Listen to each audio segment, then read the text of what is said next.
They said they wanted to make peace. Just a quiet dinner, just the four of us to put the past behind. My name is Jordan and I'm 31 years old. I drove to that restaurant with my hands shaking on the wheel, hoping for the first time in 6 years that my family had actually changed. I should have known better the second I walked in and saw 11 place settings instead of 4.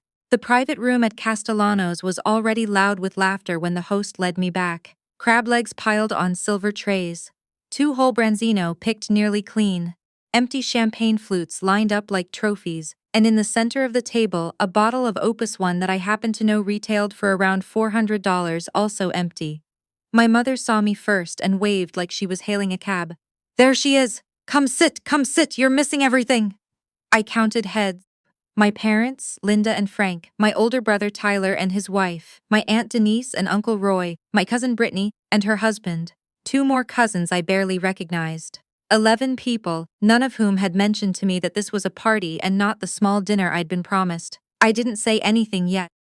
I just sat down in the one empty chair left, at the far end, like an afterthought. For 6 years I'd kept my distance from this family. Growing up outside Charlotte, I learned early that in our house, love came with conditions attached. My father ran a small insurance agency and cared more about how things looked than how they actually were. My mother organized the entire family's social calendar like she was running a campaign. And Tyler, Golden Boy Tyler, could set the kitchen on fire, and somehow it would become a story about how hardworking he was, too busy cooking a nice meal to notice the smoke alarm. I was the daughter who asked too many questions, the one who didn't smile in family photos the way they wanted. When I was 25, I told them I was leaving the marketing job my father had basically forced me into at his buddy's firm, and that I was going to start my own thing instead. My mother cried, not happy tears. My father told me I was throwing away every opportunity they'd given me. Tyler just laughed and said I'd be begging for my old desk back within a year. I didn't beg. I built a boutique consulting firm that helps independent hotels and small resort groups modernize their booking and guest experience systems. It started in my apartment with 1 laptop and a stack of cold emails. 4 years later, we had offices in 2 cities and a client list that included properties I used to think I'd never even get to visit, let alone work with. I kept it quiet. I changed my number. I let the distance grow, and honestly, it felt like the first time I could breathe in years. So when my mother tracked down my new number through my cousin and texted me out of nowhere, "Daddy and I have been doing a lot of thinking. We'd love to take you to dinner just to talk, no pressure." Some stupid, hopeful part of me said yes. I told myself maybe 6 years was long enough for people to actually look at themselves. I told myself maybe I still had a mother and father somewhere underneath all that performance. I should have read the signs sooner. The way my mother had picked Castellano's, the most expensive place in the city, somewhere you needed weeks of notice to even get a table. The way she'd asked, almost too casually, "So things are going okay for you money-wise these days?" 3 days before the dinner, I'd brushed it off. I wanted to believe. Now I sat at the end of a table covered in the wreckage of a meal I hadn't ordered, surrounded by people who hadn't waited for me to arrive before eating most of it. "You're just in time for the best part," my father said, sliding a leather check folder down the table toward me like he was passing the salt. "Dinner's on you tonight, sweetheart. Least you can do, considering." I looked at him. "Considering what?" "Considering we're your family," my mother said brightly. Like that explained everything. "And you've been gone so long. This is sort of a welcome back dinner. We figured you'd want to treat everyone." I opened the folder. The number at the bottom made something in my chest go very still and very cold. $4,212. I didn't scream. I didn't cry. I felt something close over in me, smooth and quiet, like a door shutting somewhere deep down.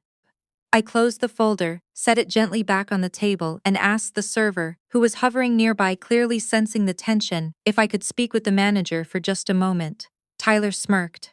"What, gonna negotiate? It is what it is, Jordan?" I just smiled and said I'd be right back. What happened in the next 15 minutes is something my family still doesn't fully understand. And by the end of this, you won't either, but you'll understand exactly how I felt when I sat back down at that table and looked my father dead in the eye. Before I get into it, let me know in the comments where you're watching from tonight. And if you've ever had to protect your peace from people who were supposed to protect you, hit like and subscribe, because trust me, it gets better. Growing up, I used to think love was something you earned through performance. Good grades weren't enough unless they were the right grades for the right reasons. Pre-law, pre-med, something with a title my father could repeat at the country club. I studied hospitality management instead, which my parents treated like I'd announced I was joining a cult. There's no money in that, my father said. You'll be cleaning hotel rooms your whole life. I didn't bother explaining the difference between housekeeping and hospitality finance. He'd already decided.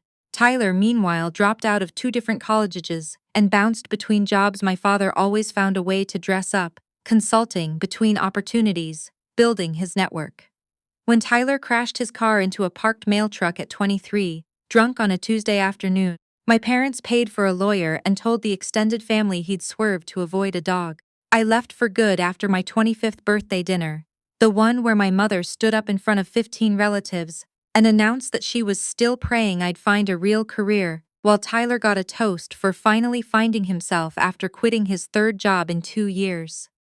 I drove home that night, packed a bag the next morning, and didn't speak to any of them for 6 years. I built my company in near total silence. I told almost no one in my family what I actually did, because I'd learned that anything good I had would eventually become something they felt entitled to.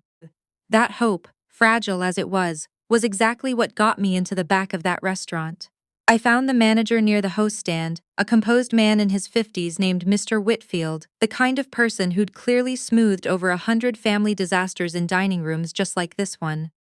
I introduced myself, and I watched something shift in his face when he recognized the name of my company. Turns out his restaurant group had been in early talks with us about a reservation and loyalty platform for 3 of their locations.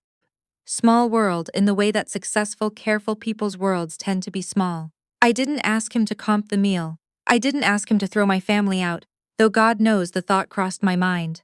I asked him for 2 things. First, an itemized, fully detailed copy of the bill printed so there could be no confusion about who ordered what. Second, I asked him to let me settle the bill myself privately at the host stand before I went back to that table. Then I called my brother-in-law. Not Tyler's wife, my actual brother-in-law, my younger sister Casey's husband, a corporate attorney named Marcus who'd always treated me like an actual person instead of a cautionary tale. Casey was the only sibling who'd stayed close to me through all of it, the only one who used to text me on holidays just to check, no agenda attached. I asked Marcus one question. How fast could he get me a clean, simple, completely legal document, and could he send it to my phone within the hour? He could. He did. I paid the bill myself in full with my own card, the one connected to an account that held more than my parents' house was worth. Mr. Whitfield processed it without a word, the way you'd expect from someone used to discretion. Then I asked him for one more thing, to bring out the dessert menu for the table, on the house, as a gift. He later told my parents, from your daughter. I walked back into that private room with the printed bill in one hand and my phone in the other. And I sat back down in my seat at the end of the table like nothing had happened. Well, my father said, not even bothering to look up from his glass. Manager give you a hard time? No, I said. Actually, dinner's already taken care of. For 1 second, I watched relief flicker across my mother's face, like she genuinely thought I meant they'd been comped. Then I slid the printed, itemized receipt down the table, the one with my card number redacted but the total circled in red ink by the host. 4,212, paid in full by me 3 minutes earlier. I covered it, I said. Nobody said anything for a second. Tyler actually laughed the way you laugh when you're not sure if something's a joke yet. See, that wasn't so hard. It wasn't, I agreed. What's going to be a little harder is the next part. I set my phone down on the table, screen up, the document from Marcus already pulled up and waiting. It wasn't anything dramatic. It wasn't a lawsuit, wasn't a contract, nothing that could be twisted into me being cruel or vindictive. It was a simple letter, professionally drafted, stating in plain terms that as of tonight, I was formally and permanently withdrawing as a financial contact, emergency contact, and beneficiary for every member of this family except my sister Casey. It listed, line by line, every instance over the past 6 years where my name, my old accounts, or my information had been used without my consent, including, as it turned out from a little digging, Marcus had quietly helped me do over the past year out of pure protective instinct. An attempt 18 months earlier to open a joint line of credit using my social security number. An attempt that had failed only because the bank flagged inconsistent address history. My mother's face went white. My father set his glass down very slowly. "I don't know what you think you're holding there," my father said, his voice dropping into the tone he used to use when I was a teenager, and he wanted me scared, not informed. "But you don't get to come in here after 6 years and—" "I'm not coming in here for anything," I said, and I kept my voice level, almost gentle, because I'd promised myself in the car that whatever happened, I would not become the version of myself they always said I was. Too sensitive, too dramatic, too much. "I came because Mom said you wanted to talk. So let's talk. Let's talk about why there's an application with my social security number on it from 18 months ago. Let's talk about why every time I have ever had anything good happen to me, the first text I get from this family is asking what it's worth." My Aunt Denise, to her credit, looked genuinely uncomfortable, glancing between my parents like she was seeing something for the first time. My cousin Brittany suddenly found her napkin extremely interesting. Tyler's smirk had disappeared entirely. "That was a misunderstanding," my mother said quickly, too quickly. "Your father was just trying to consolidate some bills, and we thought, since you weren't using your credit the way the rest of us." "Since I wasn't using it," I repeated. "Right. Because I built an actual credit. Because I built an actual life. One you've never once asked a single real question about, by the way. Not one of you has ever asked me what I do for work. You've asked what things cost. You've asked who's paying. You've never once asked if I'm happy." The room had gone very quiet. Somewhere behind me I heard the soft clink of the dessert plates Mr. Whitfield had sent out. A small mountain of tiramisu and chocolate torte nobody was touching now. "I'm not here to ruin anyone's night," I said, standing up and tucking my phone back into my bag. "The bill's paid, nobody owes anybody anything tonight financially. But I want to be very clear about something. This is the last family dinner you will ever plan around the assumption that I'm the safety net. I'm not angry that you don't understand what I've built. I'm angry that you never once tried to." My father stood up too, his face red in that particular way it used to get right before he'd really start yelling, back when I was a kid and had nowhere else to go. But there was nowhere for that anger to land now. I wasn't 16. I wasn't financially tangled up with any of them. I was a grown woman standing in a 4-star restaurant that I had just paid for in cash equivalent without blinking, looking at a man who suddenly seemed smaller than I remembered. "You'll regret this," he said. "Family's family, Jordan. You'll need us one day." "Maybe," I said, "but I'll never need your money, and honestly, Dad, I think that's the part you can't forgive." I hugged my Aunt Denise because despite everything she'd always been kind to me in small ways, and I think some part of her finally understood, watching this unfold, exactly what kind of household she'd married into all those years ago. I squeezed my cousin Brittany's shoulder on the way out, because she looked like she needed someone to. I didn't say goodbye to my parents. I didn't say goodbye to Tyler. Casey called me before I'd even made it to my car, because Marcus had texted her the second I left the table. She was crying, but not the way I expected. "I'm so proud of you," she said. "I've been waiting 6 years for someone in that family to finally say it out loud." The weeks that followed weren't dramatic, not really. No screaming voicemails, no public meltdown, nothing made for television. Just silence mostly, the kind that used to terrify me and now felt like the first clean breath I'd taken in years. My mother texted twice, vague half-apologies that mentioned everything except the actual social security number, the actual 6 years, the actual cost of being the family's backup plan. I didn't respond to either. About 2 months later, I found out through Casey that my father's insurance agency had quietly lost 2 of its biggest accounts, after a routine audit turned up some irregularities in how certain client funds had been handled. Irregularities that, it turned out, weren't entirely new.